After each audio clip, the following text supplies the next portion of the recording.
Bienvenue dans le journal de l'intelligence économique.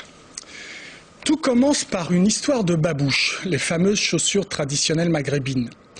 Il y a 3 ans, les Marocains éberlués ont vu débarquer sur leur propre marché des milliers de babouches fabriquées en Chine. Une enquête a révélé comment les Chinois s'y étaient pris pour copier leur savoir-faire. Résultat, le Made in China a envahi les souks des principales villes marocaines. Cette histoire a au moins un mérite, celui de servir de leçon aux Marocains. Ils sont en train de mettre en place un dispositif d'intelligence économique avec des acteurs publics et privés. On en parle avec Abdelmalek Alaoui, associé gérant du cabinet Global Intelligence Partner.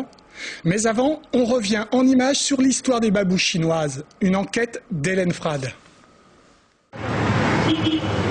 C'est l'autre mondialisation, la globalisation sud-sud, celle qui oppose les pays émergents entre eux.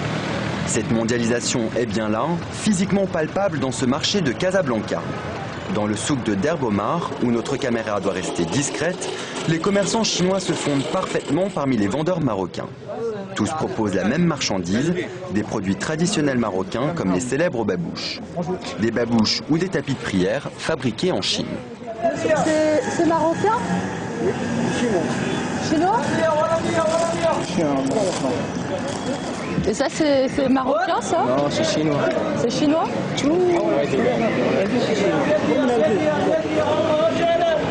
Aujourd'hui, tout le souk est Made in China, une situation plutôt cocasse. En fait, les Marocains semblent avoir été surpris par le phénomène. Il y a 4 ans, les autorités ont découvert avec stupeur des conteneurs entiers de babouches qui provenaient de Chine.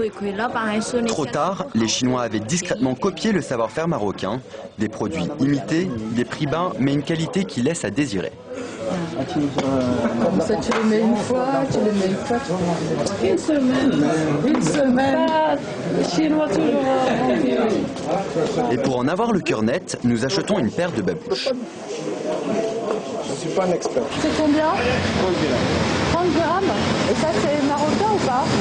C'est marchandise chinoise. Tout chinois? 30 dirhams, c'est 3 fois moins cher que les babouches bas de gamme fabriquées au Maroc.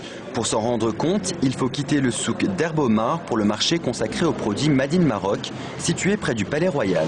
Ici, les prix des babouches commencent à 90 dirhams et grimpent rapidement. Ça, c'est 150.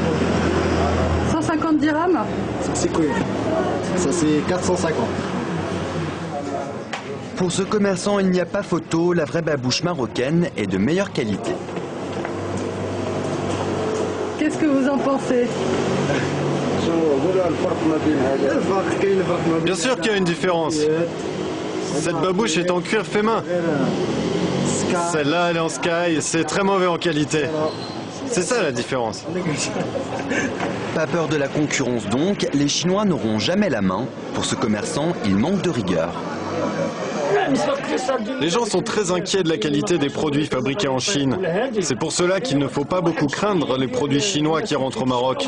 Les gens ont vraiment peur pour eux et pour leurs enfants des maladies et des allergies qu'ils peuvent attraper à cause des vêtements chinois. Les Marocains semblent avoir tiré des leçons de la concurrence chinoise. Pour Driss Alaoui Mdagri, président de l'association marocaine d'intelligence économique, ils ont trouvé la parade.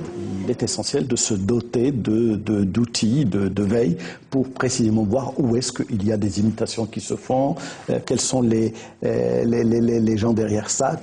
Une pétition a circulé au sein du Parlement espagnol pour alerter le gouvernement. Les députés craignent que Tanger Med fasse de l'ombre au port d'Algeciras. Et vu les projets de Youssef Benchekroun, directeur de la zone d'activité, la guerre des ports risque d'être particulièrement sévère.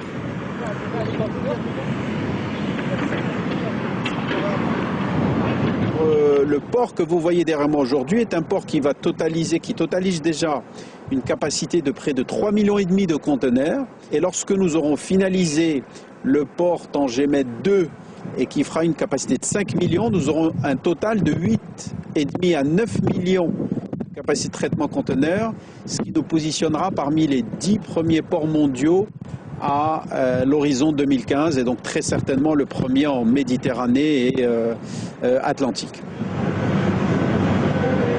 Et Et justement, c'est ce qui leur fait craindre des attaques contre leur port, notamment sur le volet environnement. Écoutez, chacun fait son travail. Nous, on essaye de faire le nôtre du mieux qu'on peut, sans se préoccuper de ce qui pourrait nous perturber ou nous déstabiliser. Sereins, les Marocains semblent prêts maintenant à affronter les coups bas de la concurrence.